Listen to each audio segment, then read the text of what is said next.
The head coach of the Seattle Seahawks, Pete Carroll, kind enough to call into the program right here in Indianapolis. How you been, Coach?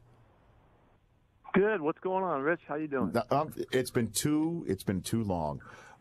So you're the perfect guest to have this conversation with everybody talking about Kyler Murray and his height and his weight and his hand size and the comparison to Russell Wilson. I'm wondering, how important was all of that when you were making that evaluation back in the day of your current quarterback? Well, it was certainly part of the conversation in knowing that we were going against some of the traditional numbers and stuff like that. That it was interesting, for us to look at it. Russell in particular, had done everything he needed to see player-wise. We just had to kind of get over the hump on kind of the status quo thinking, and we were able to do that, and we saw an incredible player enter the league. Well, I mean, in terms of status quo thinking, what was that? Just your own, I guess, thoughts on what the league had been? Was it somebody else in the room? Yeah. I'm just fascinated by the conversation that might have been taking place. Yeah, I don't think, I was the status quo. I think that was kind of constructed by, years of, coaches and onlookers and all that, thinking that you got to be tall and you got to be the long guys and you got to be that, that pocket guy and all that kind of stuff. There's even always been a stigma about mobile quarterbacks not being able to, be championship and all that. And so the fact that, we got a chance to see Russ, and we've seen him blossom and be such a big factor in the league. I think it changes thinking, and I think it's to the benefit of anybody that's come along after him. And there aren't very many guys, that are smaller guys in height and all that, but we got one coming up this time.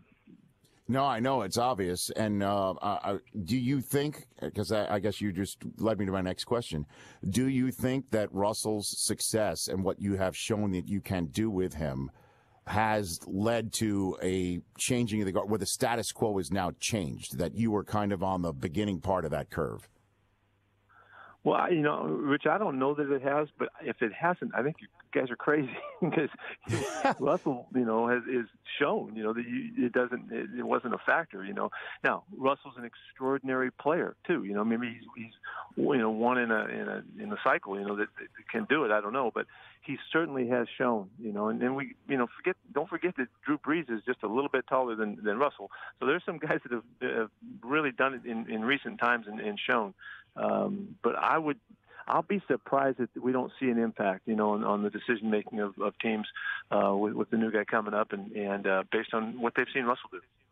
Pete Carroll here on the Rich Eisen Show. You just stepped away from the podium, and some of the news that broke is Doug Baldwin having surgeries, plural, after the season. What did he in fact have?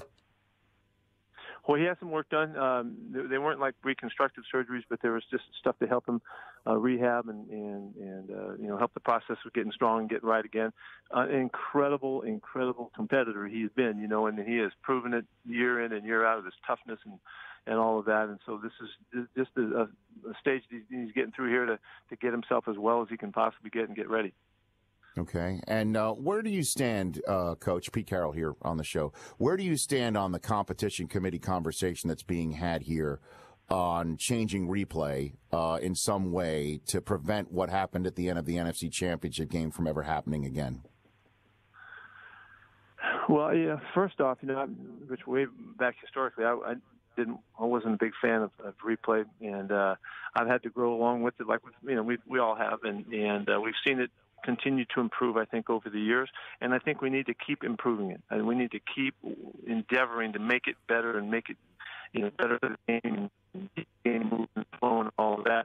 And there's some suggestions this year that are coming up that are going to be really worthy of consideration, and it's always been a very, very difficult call with the hits on defenseless players.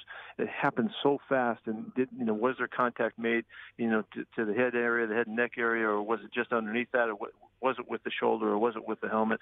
That just happened so fast that I think that in that regard, a replay could certainly assist the decision making, and it just that happened to be a factor in the one of big playoff games, of course.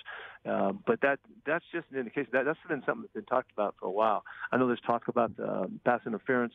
I don't know about that one. You know, that's still so subjective. I think they should just let the coaches keep griping about it on the sidelines and figure that one out. And kind of just keep working hard to do it right. But there's some good choices in here that might change our thinking. And if it can help the game and keep it safer, let's do it. What don't you like about replay, Coach? You don't like it?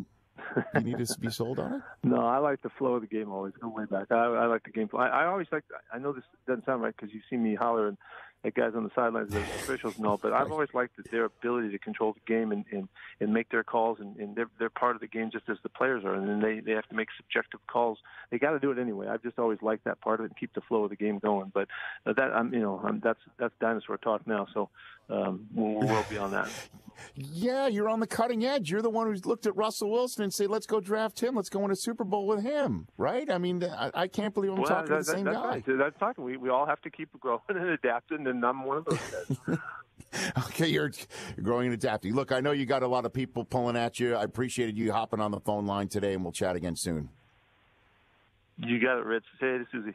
Okay, you got it. Thanks, Pete. That's Pete Carroll right there. The Rich Eisen Show, weekdays at noon Eastern on Audience.